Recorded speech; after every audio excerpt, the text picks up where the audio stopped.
Hey guys, welcome to another episode of AKP Sports Talk. It's your favorite two. That's Ari. I'm Korea. It's Friday. Playoffs literally start tomorrow. Ari, how you doing? Doing great. As you said, the playoffs start. Technically, the playoffs start this weekend. Of course, most of the playing games, have that playoff atmosphere. So in a way, the playoffs have already started, but the real deal starts this weekend, and I'm definitely looking forward to it. Yeah, let's just get right into it. So this whole episode, we're just going to be giving you our predictions for the NBA playoffs round by round. We've already assumed tonight's playing games between the Clippers and the New Orleans Pelicans in the West, and then Atlanta and Cleveland in the East, which starts in about 10 minutes, give or take a few. Let's start out in the West. We're going to go from top to bottom. Phoenix, whoever they play, whether it's the Clippers or New Orleans Pelicans.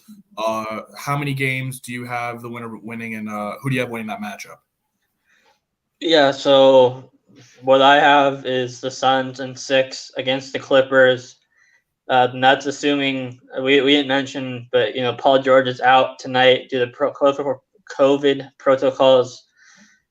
So my assumption is that he'll be good to go for the playoffs, but obviously that changes a lot if he doesn't play. But I have the Suns in six if the Clippers win tonight, and the Suns in five if the Pelicans win tonight. I think that the Clippers match up a little bit better with the Suns, and plus their experience. Not again, that's assuming Paul George does play in that series, but I think if the Pelicans beat the Clippers in the playing game, then I think Pelicans will take one game in New Orleans, but Suns defending Western Conference champions, basically bringing back for the most part the same team that they had last year. I think the thing that they, for the most part, cruise in the round one through whoever wins tonight's game between the Clippers and Pelicans. Yeah, I have the same thing. Obviously, you mentioned the news about Paul George. I think that's going to play a huge factor in tonight's game. Obviously, without Paul George or Kawhi Leonard for the Clippers, in a pretty much winner go home game. I have Phoenix winning against either team. I actually have winning. I have Phoenix winning in four. I think they're just going to go with the sweep. I mean, in terms of New Orleans, I think that you mentioned Phoenix bringing that whole team. Devin Booker, CP3 is now healthy. They still have DeAndre Ayton. Mikal Bridges has stepped up his game on the defensive end. You see all of the talent that Phoenix has. I think obviously the Clippers match up a little better now that if the loss of Paul George tonight won't be a huge factor, in this game that plays later tonight. But if the Clippers win, I obviously have them, and I have Phoenix winning in five. Just because obviously I think the Clippers may take one at home, but if New Orleans wins, I think it's just going to be pure domination from Phoenix. I think that will be a clean sweep. We saw the memes last year about Suns in four. I think that may continue. Pretty much if New Orleans doesn't make it out, or potentially if the Clippers, may have Paul George miss a lot more time with these COVID protocols, but assuming that he does not have it, obviously, hopefully he can play. But I have Phoenix probably winning clean sweep. It's going to be easy for Phoenix.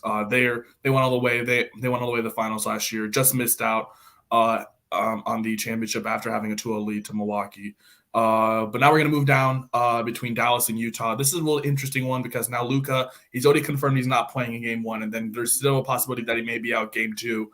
And so now at first it was looking like this is Dallas's series to win, but now it's looking like this is Utah's momentum because obviously now Dallas doesn't have their star in Luka Doncic. Does that be a play factor for me? I think so. What about you, Ari? How do you see this series going out now that Luka is potentially going to be out for the first two games? Yeah, so originally I had Dallas in five, with Luka fully healthy, but of course, it makes a significant difference, obviously, if he misses the first two games. So my kind of prediction is kind of, I think he's already ruled out game one, and you said game two he might be out too. But I'm thinking he's going to be back by game three. Like it's going to have to be super, super bad for him to miss the whole series. So I think Dallas will split the first two at home, even without Luke. I think they'll take one of those two, and Dallas will end up winning at home in 7 games. I would have it in 5 if Luka was fully healthy, but I'm kind of thinking Luka's back by game 3 or 4, and then Dallas takes it in 7. Again, if Luka's out the whole series, and that changes a lot, but just based off the information that we have of his injury and whatnot, I'm going Dallas in 7. Yeah, definitely.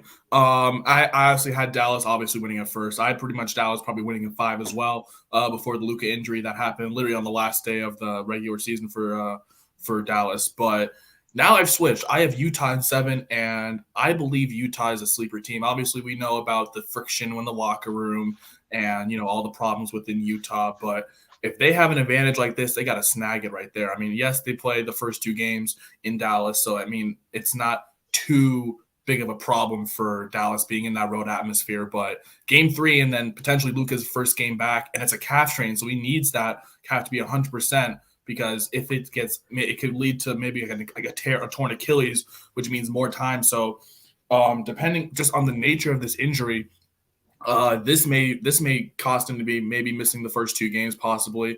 I could see him obviously on a long rest going to Utah for game 3. I could see him coming back for game 3, but I think if Utah is fully healthy and they actually are playing well and playing good basketball, I think Utah could be a good sleeper team. Obviously, they've had so many constant leads, but just have blown a lot of leads as of recently heading into the end of the regular season. But I think if in this scenario where Dallas's main star is out, I think Utah's going to take advantage of that, and I think they will. I think Utah wins in 7. I'm still up in the air between who wins in 7 because I think the series will go to 7 games. But right now, I have Utah just on the sole fact that this Luka injury could be really significant in this playoffs. But if he comes back in game 2 and proves me wrong, then I obviously would love to see Dallas probably win in 6, but right now I'm just sticking with Utah in 7 on the sole reason that Luka Doncic's out. Next one we're going to go down to, this one's a little personal for me. Obviously, Golden State, the 3 seed, facing against Denver, the 6 seed.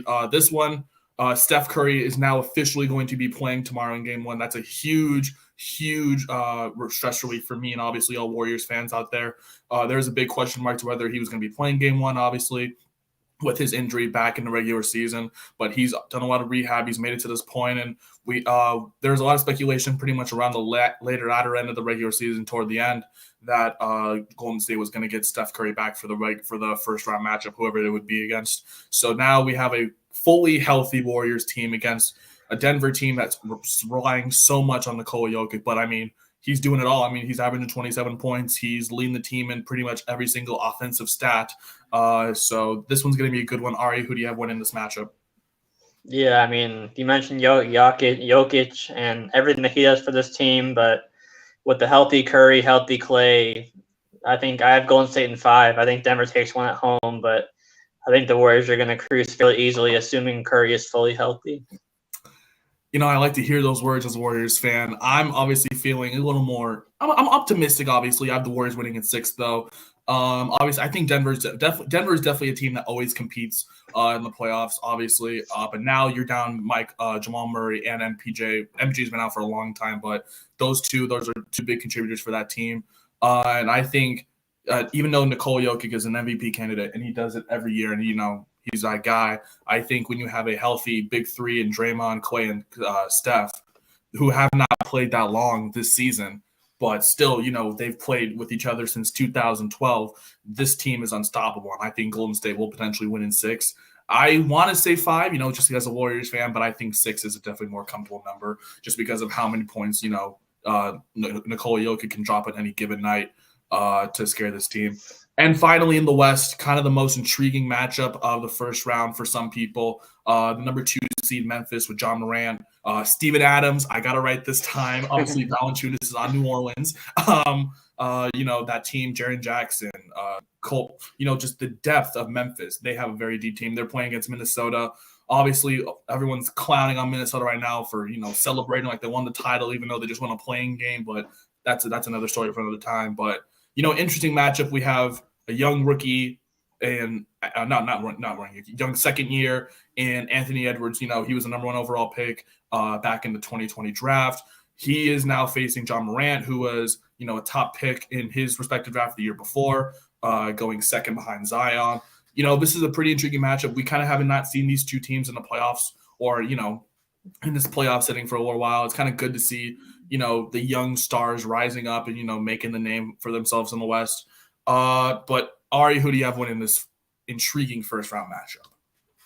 Yeah, I mean, we talked about it briefly in our last episode after Minnesota beat the Clippers, but I have Memphis in 5. I think Minnesota takes one in front of an energized home crowd at home in one of their 2 home games. But for the most part, I think Memphis cruises through. I think their depth is too strong. I think Jaws the best player on the court at all times. We mentioned Cat's gonna have to step up way more than he did in the playing game, stay out of foul trouble and all of that.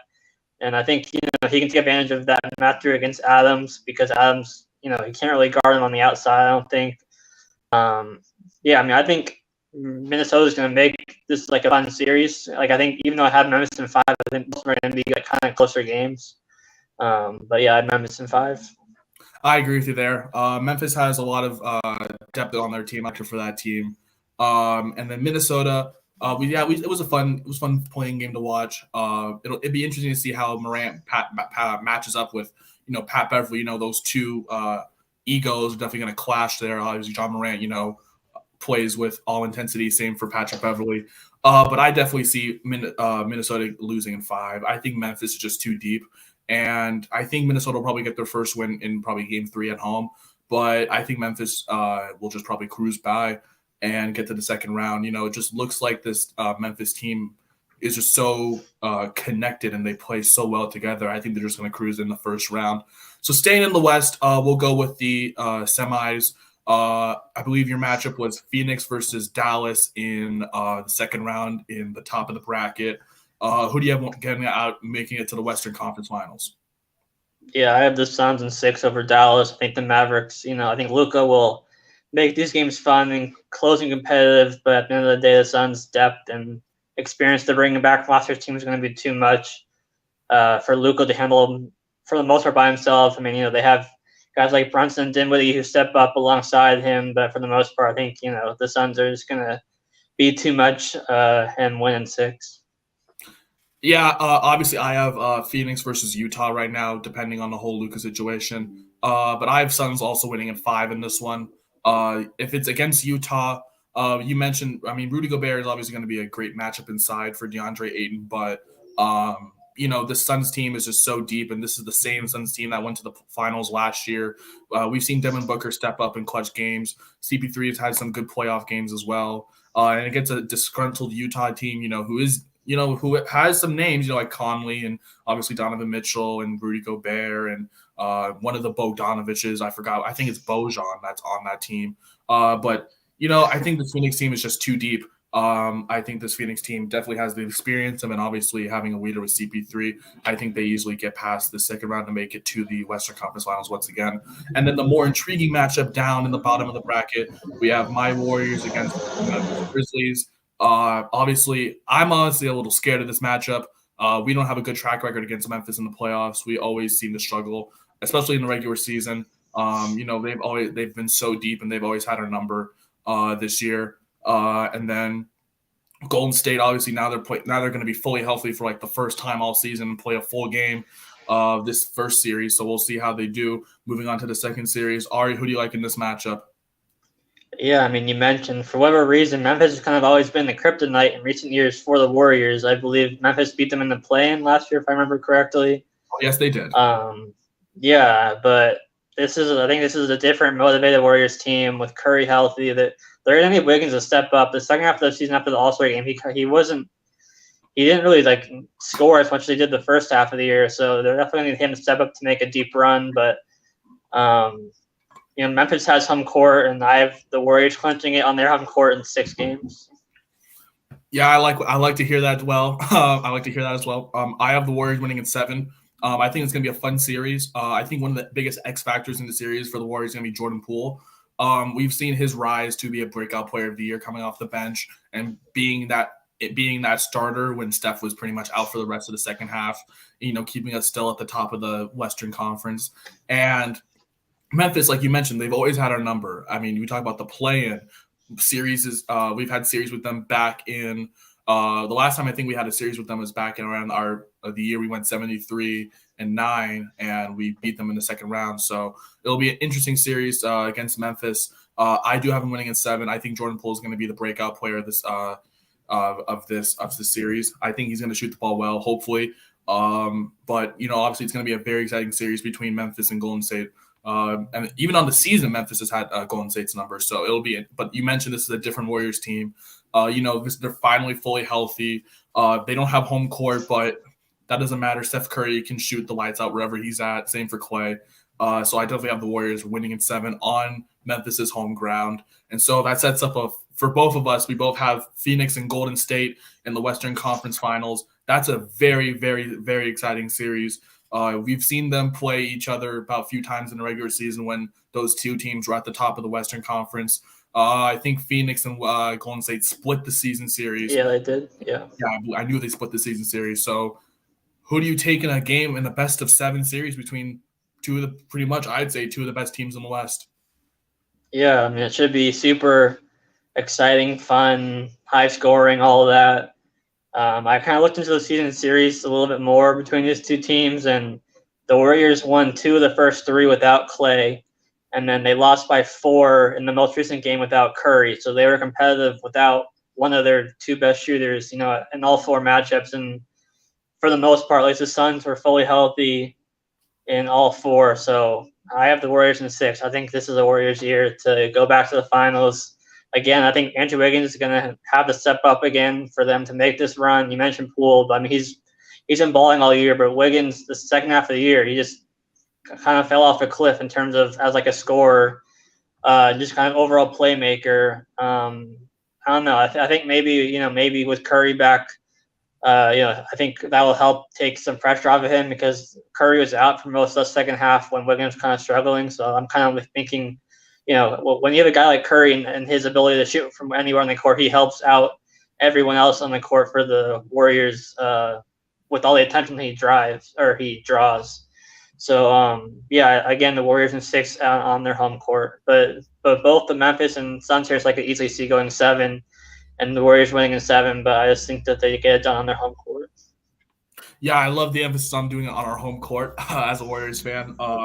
You mentioned Andrew Wiggins needs to step up, and I definitely agree with you. Personally, as a Warriors fan, I didn't believe he was an All-Star. I don't think the numbers really correlated to him being an All-Star this year. And you can tell with the second half of the season dipped, he just wasn't shooting the ball as well. And I think if obviously you mentioned him as a key player to really step up in the second half. We also need Kevon Looney, that interior defense, obviously with the loss of James Wiseman turning into a bust now. We need that interior defense, and obviously Kevon Looney, the Iron Man, played all games for us this season. So we just need to keep him going as well in every series. And as a Warriors fan, I believe that this team will make it to the finals as well. I think they'll beat Phoenix in 7. You mentioned the games that they played this season. 2 of the 3 we won without Clay, and now the one game we lost, which I think was in the second half of the season, was by 4 and was out Stephen Curry, one of the greatest shooters of all time, who could easily drop 20 or 30 against this team on any given night. And I feel like the Suns really haven't faced the fully healthy Warriors in a really long time, and that dynamic duo of Steph and Clay, one of the best backcourts in basketball. I think they'll get it done. This is definitely a revenge year for our Warriors. With all the disrespect that we've been having, I'm just playing. But yeah, I think the Warriors. I think the Warriors make it to the finals this year. I think it'll be a fun series between the Suns and the Warriors. I think the Suns are definitely going to keep it very competitive in every single game. CP3. He's definitely someone who looks to every single option for the shot, and Devin Booker can shoot the lights out. But I definitely see the Warriors making it to the finals out of this Western Conference. Now we got the West done. Let's go to the East. And we'll start from the top with the East. We're going to go with Miami. They'll be playing either Cleveland or Atlanta in their first round matchup, depending on who wins the playing game. Ari, who do you like in that matchup? Yeah, so I mean, I like Miami either way. I think Atlanta would make it a more competitive series. Again, bringing back pretty much their entire team for the most part from their Eastern Conference Finals run last year. So I have Miami in 5 if Cleveland wins the playing game, and Miami in 6 if Atlanta wins the playing game. So, I mean, great. We mentioned before, a great run by Cleveland to this far with losing Sexton. They should get Jarrett Allen back, barring a setback in warmups for the playing game. So that'll be huge for their size and everything. But yeah, I think Miami's just overall defense, team chemistry, and everything would be too strong for either of them at the end of the day.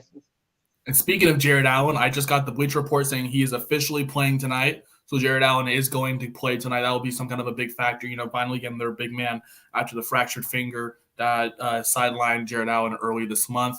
But that doesn't matter. I still have Miami winning the series. You mentioned if it's Cleveland, I definitely see him in 5. I see Miami winning in 5. And when it's Atlanta, I think Atlanta will definitely make it a fun series, but I definitely see Miami winning in 6 as well. Miami, we mentioned, they're very deep. They have shooters coming off the bench. Spoelstra, we forget about Eric Spoelstra's playoff record, and it's very, very good.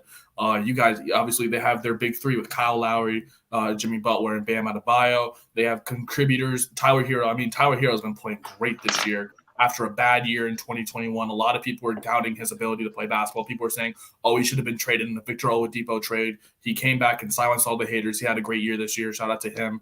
So obviously they also have Duncan Robinson, from D3 to playing in the finals back in the 2020 season. What an amazing story. But I definitely see Miami winning this series and pretty comfortably. I say 5 if it's Cleveland as well, and then 6 if it's Atlanta. Obviously Trae Young and them down in the A. They do have fun. They do have a lot of fun down there. They can shoot the ball, but I think Miami's definitely just be too much for them in that series. Now, one of the more intriguing series out of the East that's kind of slept on, we have Philly and Toronto. Obviously, Toronto, a lot of people are sleeping on this team, but they play together so well. We've seen it. We've seen it with Van Vliet, with Trent. They have Siakam still. Scotty Barnes is Rookie of the Year right now. This team is playing well, and they're gelling together. On the other side, Philly, they made the big trade at pretty much at the midway point, trading for James Harden and giving away Ben Simmons pretty much with some other assets in that trade. Is this the year that we see Philly finally make it to the Eastern Conference Finals with this team? We don't know, but they got to get out of this first round. And mind you, we also talked about it on Wednesday's episode, but Matisse Thybulle is obviously not going to be playing in Toronto for the 3 games. That's kind of not a big loss, but still defensively, that's still a big loss for them. So this is honestly a toss-up for me. I don't really know who's going to win this, but I think it's going to be good. Who do you have winning this first round, which is crazy?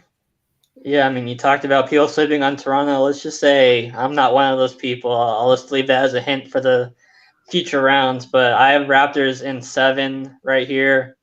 I just think I really, really like their core of Siakam, Gary Trent, Van Fleet, Scotty Barnes, even Precious Achiuwa has really stepped up as of late for them. But yeah, of course, Embiid and Harden and Maxey and all of them are going to make it tough. Tobias Harris. So I have it going 7 games, the full length, just like it went in the conference finals a few years back with Kawhi and all of them. And I think Toronto prevails again in 7 games. Yeah, you can definitely. Oh yeah, and I was gonna say I looked into the regular season, and obviously the regular season and the playoffs are two different games and everything. But Toronto won 3 of the 4 in the regular season between these 2 teams, and they won the most recent one without Fred VanVleet as well, and Philly was fully healthy. So I just think Toronto matches up well with the Sixers.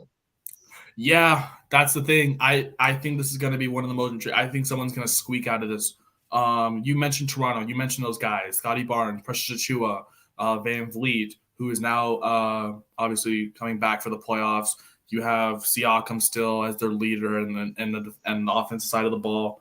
And I like how they play. And obviously, you mentioned the season series. Toronto did win about 3 out of the 4, with the most recent one without one of their star shooters, Van Vliet.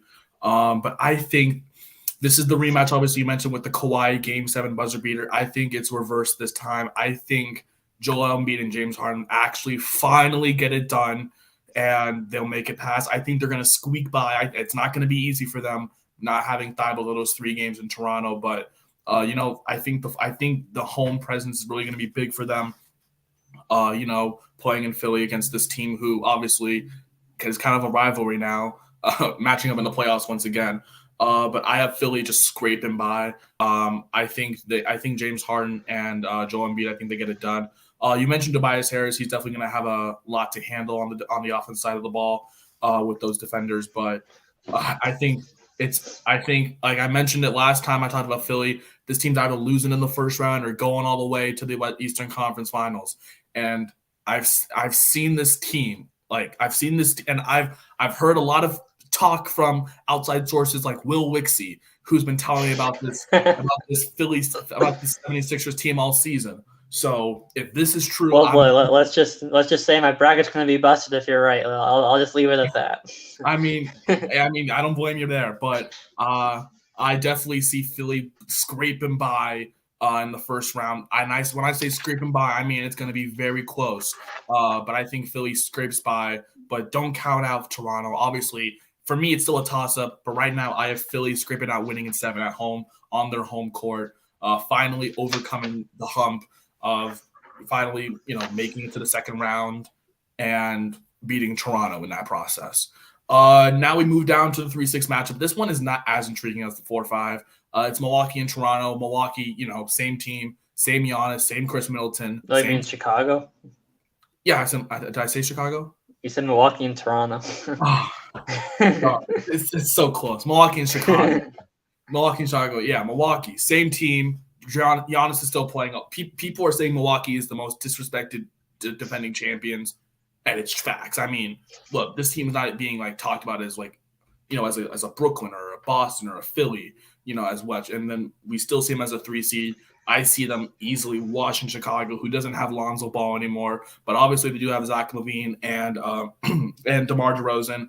I don't think it's going to be enough though. Giannis can just drive in. And his just ability, and he stepped up his game so much this year. We've seen his 3-point shooting take a big leap. I see Milwaukee easily winning in 5 against Chicago. I think Chicago will get 1 on their home court, but I think Milwaukee will easily win in 5. Yeah, I have that same thing as well. I originally had them in 6, but the more I thought about it, with Chicago's just recent form, the second half of the year, as of late, with how far they've fallen from like as high as like the 2 seed to what now the 6 seed they are now. I think Milwaukee's going to fairly cruise over them. I think DeRozan and LaVine will make even their losses competitive and everything. So it's like another series where I think I have Milwaukee in 5, but I think every game will still be close and competitive. But yeah, you mentioned it. Milwaukee bringing back basically the entire team for the most part from last year's championship run. Will fairly cruise over Chicago for fairly easily. Oh yeah, definitely. I definitely see that as well. And finally in the East, one of the more intriguing matchups as well, Boston and Brooklyn. Boston, the 2 seed. We've seen them with Tatum and Brown. Obviously, don't have Robert Williams, but obviously Marcus Smart's going to have to step up. Grant Williams as well. And that whole Boston team, they have a really good young core, but their big defender Robert Williams inside, that's going to be a big loss for them. And then for Brooklyn, here we go with the Ben Simmons news again. Now they're saying he may come as soon as Game 4, which could be really intriguing for this team that really needs a good defender, especially against Tatum and Brown, 2 prolific scorers in this game. And Jason Tatum, we've seen him elevate his game from being a star to a superstar. He played the lights out in that second half of the season. And Celtics, don't forget, Celtics were fighting for a play-in spot around the All-Star break and went all the way up to the 2 seed. So this team is definitely has the biggest momentum heading into the playoffs right now for Brooklyn. Obviously, the biggest question is Ben Simmons. Is he going to play? They're saying, according to Brian Windhurst as of this morning, they're saying that he may even play as Game 4, which it would be huge considering Game 4. It could be a big decider game, whether Boston's already up 3-0 or whatever. But I definitely – I can't believe I'm saying this, but I believe the hype. I think Brooklyn wins in 7. Look, KD and Kyrie, we've seen what they can do. Obviously, one of their biggest questions is on the defense. And I think, obviously, if Ben Simmons comes back, but obviously the biggest question is how will he play when he comes back? Because we haven't seen this man since June of 2021, which was almost a year ago. So if Ben Simmons comes back, I think Milwaukee will win in 7. No, not Milwaukee. I think Brooklyn will win in 7 if Ben Simmons does come back. But if he is, not the same, I could see Boston potentially winning in 6 as well, just in case, Ben Simmons does have a lot of on-court friction with, KD and Kyrie because they've never even played together as a unit yet. So but from what I've seen, I'm believing the hype. I'm taking Brooklyn in 7. Yeah, I mean, obviously we can give all these like what if scenarios and everything. I'm just going Boston in 6. Ben Simmons can come back. I'm not convinced, even if he comes back, that he's going to be immediately back to his old self. You mentioned Robert Williams and and Wash said that there's a chance he comes back late in the series as well, so he's not like officially out for the entire series. For me, it comes down to I think Tatum and Brown can, for the most part, match Katie and Kyrie for their the 2-on-2. And I just think Boston's a better defensive team, and they have the better depth, and I think that's going to be the difference maker for me in the series. So I'm going Boston in 6, but you can never count out Katie and Kyrie, obviously, but we've seen them. We mentioned before we've seen them combine for 80 points, 80 plus, and still lose games. So I think this will be similar, where they'll get their points and everything, but I think Boston's just the better team, top to bottom. Yeah, you can definitely say that as well. I mean, we've seen Katie and Kyrie look like they were up big against Cleveland in that playing game and almost blew that game because of their inability to play defense. So you mentioned Katie and Kyrie, dropping 80 or 90 on a given night, but they can still lose just because of how bad their defense is. So you get some solid points, but I don't know why. I just believe in this Brooklyn team. I think they're tanking down to the 7 was the right move to obviously be a lower seed and have more road games. And this is a big one obviously for Kyrie now that he's playing in Boston, and Kyrie in Boston, this town absolutely despises Kyrie. So it'll be interesting to see how he does in that atmosphere. Remember the last time we saw him with the sage going around? That was funny to see, but that'll be definitely a fun series to watch. But now we move on to the second round. You have Miami versus Toronto. I kind of assume your winner in that one, but it'll definitely be a fun series between those two teams. Obviously, Kyle Lowry playing against his former team. If that does happen in the second round, that'll be an intriguing storyline. But who do you have in this matchup? Yeah, I mean, you already know. I have Toronto in 7. I originally had Miami in 7. This is like one of the ones where it's like my head saying Miami, but my heart is saying Toronto, and so this is obviously Miami's going to be the favorite as the 1 seed in the East. But I mean, we've kind of talked about how the East is so deep top to bottom that you can make an argument for any of the top 6 to 7 teams to make a run in this conference, and I think this is Toronto's year. Again, I just like their core a lot of Siakam, Trent, VanVleet, Barnes, Achua, and Miami obviously has a great core too, and their experience and all of that. So part of this is kind of more of a gut feeling than anything. Which in the playoffs, crazy things happen, so you kind of have to roll with that sometimes. Just you have some of your gut instincts and all of that. So this is just kind of one of those for me. It could burn me in round 1, or I could see them make a run, but I'm sticking with Toronto in 7 in this series. Yeah, I feel on that gut feeling too because I have Miami and Philly, and I don't know what my head is saying. Go with Miami, go with Bam and Jimmy and Kyle Lowry, that trio there. But I don't know why. I picked Philly and win in 6 with this one. I think Philly. I just think they are the better team in this scenario, and the no disrespect to Miami at all, but I think if Philly's going to get it done, I think this is the year that they make it to the Eastern Conference Finals. Finally. And I think obviously you both have Toronto or Philly making it to the finals. So whoever makes it, we're rooting for them. So, but yeah, I have Philly. It's more of a gut feeling for me too. Obviously with James Harden and Embiid, and Embiid isn't playing. I mean, the man will just won the scoring title. So I think if Embiid in the regular season is playing in the postseason, I think this Philly team is a team you need to watch out for. And I think Philly could potentially make it to the Eastern Conference Finals. So I have them winning in 6. Now we get moved down to your matchup, which is Milwaukee versus Boston. That's an intriguing matchup as well. But you can't go wrong with these Bucks. I mean, look, they brought back the same team, but Tatum and Brown, they are a good duo out in Boston. Who do you have winning and moving to the Eastern Conference Finals?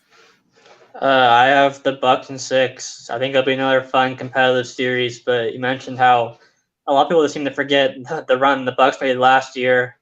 Boston is on fire. The second half of the year, you mentioned making the run from the play-in to the 2 seed from the All-Star break on to the rest of the season. But yeah, I just think Milwaukee's experience will be, I think Giannis is going to have one of his just monster series, and Tatum and Brown will do their work and everything. But Milwaukee, getting Brook Lopez back, I think like a month ago, I want to say it was going to be huge for this run, and Middleton and Holiday and all of them. I think the Bucks in 6. Yeah, I have the rematch of last year's Milwaukee versus Brooklyn. That was a fun series. And, I would go with Brooklyn if Milwaukee didn't have this guy named Giannis Antetokounmpo. That man is lethal. That man is dangerous. That man has elevated his game so much. You mentioned they be getting a healthy Brook Lopez back. I think Milwaukee wins in 7 on their home court. I believe that Brooklyn will definitely test them, especially if they get Ben Simmons back. They're definitely going to test him in the second round. But we've seen what Giannis can do. I think Giannis will cement his legacy in this series. I think Milwaukee will win in 7. It's going to be definitely a fun series between these two. Like we saw last year with KD's foot on the line and all that stuff. So I definitely see Milwaukee making it to the Eastern Conference Finals. And here we are, Eastern Conference Finals. You have Toronto versus Milwaukee. I have Philly versus Milwaukee. Who do you have making to the finals? I went back and forth like 100 cajillion million times with this series. If Toronto makes it this far, they're gonna have so much momentum, obviously. And Milwaukee's been here, just last year, been there, done that. I went from Toronto to Milwaukee to Toronto to Milwaukee to Toronto, and again, I just think I ended up going with the Bucks in 7. I think Giannis is going to be, Giannis. I love Toronto. I've talked about it. The last 2 series I talked about having them winning, but I just think that the experience from Milwaukee, just last year, is just going to be the biggest difference maker. And Giannis is going to, he's going to be the best player on the court, as he is against most teams, obviously. And I think Milwaukee prevails in 7 games in a super, super fun series. Yeah, you mentioned that. So I have Philly versus Milwaukee. This is an intriguing series. James Harden, we've seen him shoot the lights out. Joel Embiid, scoring title as a center, first time since Shaq. That's an amazing stat right there. You see what this Philly team can do, right, in terms of their shooting. They have inconsistent Danny Green. They have Tobias Harris. They have a full roster. But Milwaukee is just that damn good. Look, we forget about this team. This team brought back the same guys from their championship run last year. And mind you, in that championship run, they did a gentleman's sweep of Phoenix, losing the first 2 and winning the next 4. I think this Milwaukee team is going to make it to the Wet Finals. I've disrespected this team too much. I said Brooklyn was going to make it last year, and look at that. I've said, and then back in the 20s, I said Milwaukee was going to make no. But now it is time for Milwaukee to make it back to the finals. I am so tired of disrespecting this team. I need to put more. Giannis proved me wrong, and I'm giving him respect. I think Milwaukee matches up in the Eastern Conference Finals well with Philly, and I think they move on in 7. And we both have the same finals. Interesting. Golden State and Milwaukee in the finals, potentially. That will be a fun series. I mean, you see what Giannis can do. He'll definitely be a big factor for that team. He'll easily drive in. He'll get a lot of points inside the paint for that against that Warriors team that does not have the size well. But when you have Steph and Clay, they can bring it back any given night. So here's the big question. Who do you got winning the finals? Golden State or Milwaukee? Look at Curry, man. That's all I'm going to say. I have the Warriors in 7. I think that the shooting of Curry and Clay is going to be the difference. You mentioned Giannis. He's going to get his buckets. They don't have the inside presence to stop him at all. Middleton will do his work. Holiday, it's going to be I have it going 7 games, so it's going the distance. And, I don't know. I just think Curry fully healthy. Clay seems to be back in rhythm. Watching him the last couple of weeks. Jordan Poole, Curry being back again should help Wiggins. Kuminga's been super good in his limited minutes. I think this Warriors team has too many shooters at the end of the day, and I have Golden State in 7.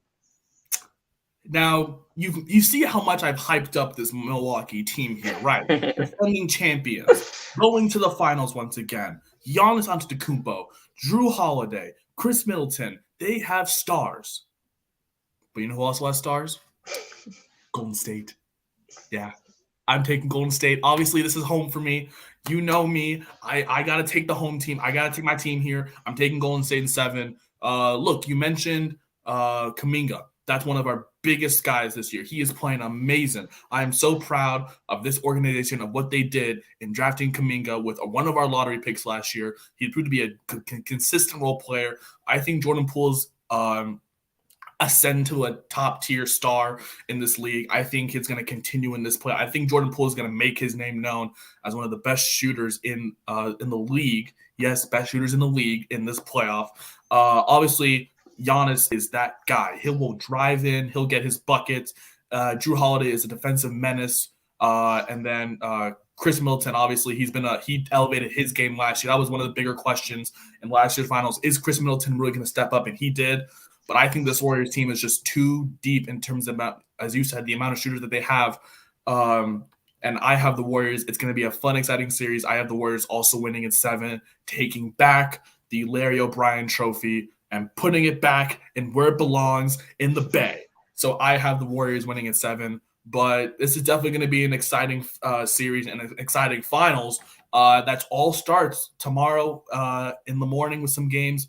Game 1s, and obviously we have the the playing games, that start right now between Cleveland and Atlanta, and then we obviously have later tonight between Clippers and the Pelicans. Ari, do you have anything else you want to talk about? No, yeah, that was it. I mean, it should be. I mean, like every series, basically in the East, I had to think about, and then the West from like round 2 and on, I had to think about. So obviously, every year we hype the playoffs, because we're all excited. But I truly think that this is arguably going to be the most exciting, like most competitive playoffs as a whole that we've seen in a while. Because 5, 6, 7 years ago, we had the string of like the Warriors Cavs meeting every year. We're so predictable, and then last year was definitely one of the first years I want to say that was less predictable in terms of. The Suns were a top seed, but still a lot of people had them losing to the Lakers in the first round and whatnot. So I think this is going to be another fun year of, some predictability, some unpredictability in terms of, how the series play out. The East, I think, is super, super wide open. So it should be fun to watch. Yeah, you mentioned like last year with the Suns and Lakers. I think this edition of the play-in has definitely boosted the amount of intensity and competitiveness in the playoffs. I think what they did with that was amazing. I think they got to keep that forever now. And yet you mentioned this is going to be one of the more exciting. I mean, we talked about the Philly-Toronto matchup. I literally still cannot pick a final winner in that.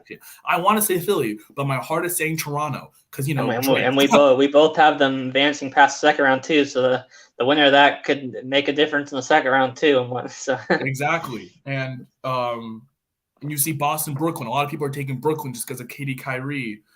We have Minnesota and Memphis. 2 young stars. Dallas and Utah. Obviously now Luka's injured, so there's so many storylines in these playoffs. I'm excited to see it all tip off tomorrow.